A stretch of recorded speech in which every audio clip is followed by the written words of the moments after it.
Little Miss Star by Roger Hargreaves. Little Miss Star lived in Twinkle Cottage. Now, I'll tell you a secret. You promise not to tell anyone else, don't you? All her life, Little Miss Star had dreamed of being famous.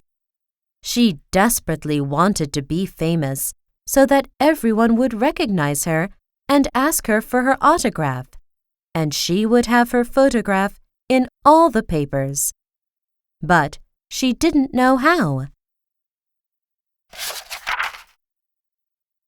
She dreamed about it when she went to bed at night, and she dreamed about it when she woke up in the morning. But how could she become famous? She had no idea.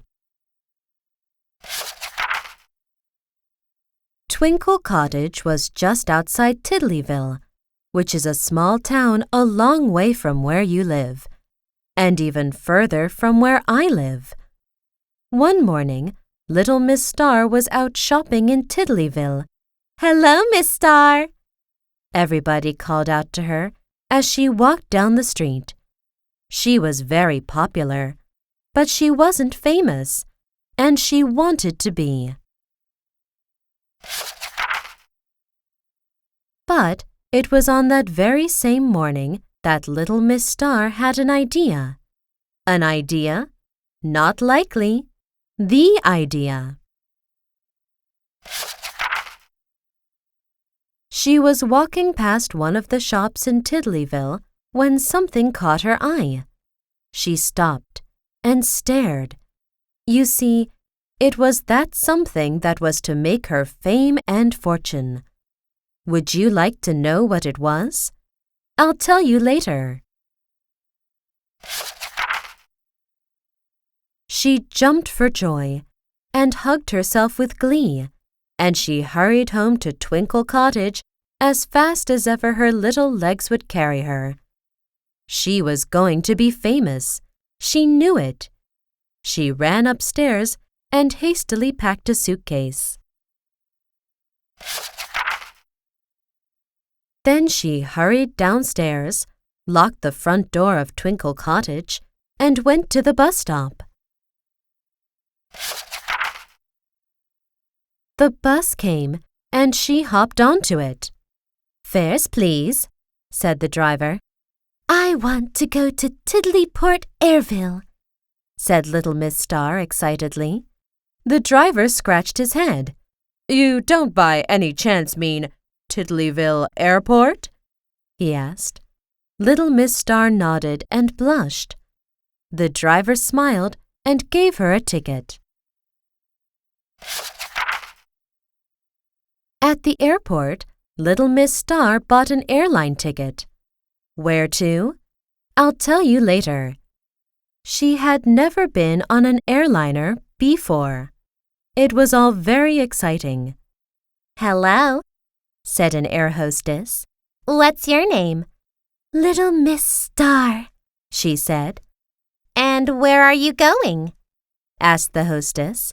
"I'm going," said Little Miss Star, "to be famous." "Oh," said the hostess. After the airliner had landed, Little Miss Star collected her suitcase and took a taxi. Where to? I'll tell you now. To a house. The taxi drove up, and Little Miss Star got out. She knocked on the door. She could hear footsteps coming to the door, and then the door opened. There, before her, stood a large man. "Hello," he grinned. "Who are you?" "I'm Little Miss Star, and I want to be famous," she said, all in a rush. "Oh, you do you?" laughed the man. "Well, you'd better come in, and I'll see what I can do to help." 3 weeks later, Little Miss Star, home again in Twinkle Cottage, just couldn't sleep for excitement.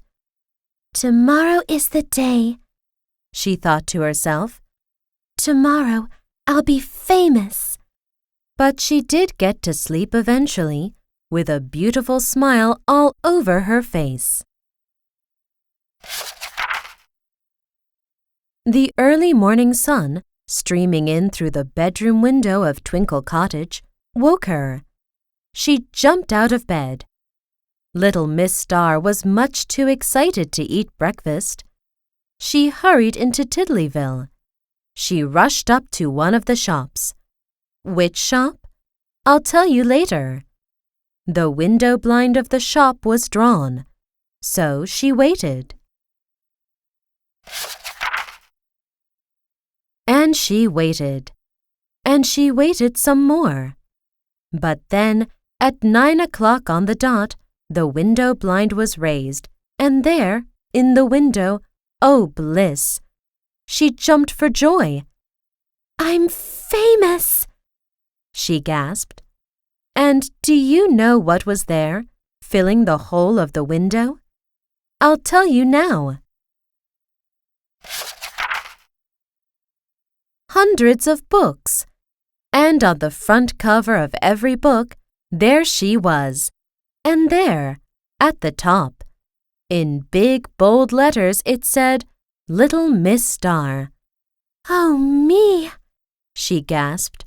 And there, underneath, in color, was a picture of herself. Oh, my! She gasped. And there, inside, was her story. And here you are, reading it.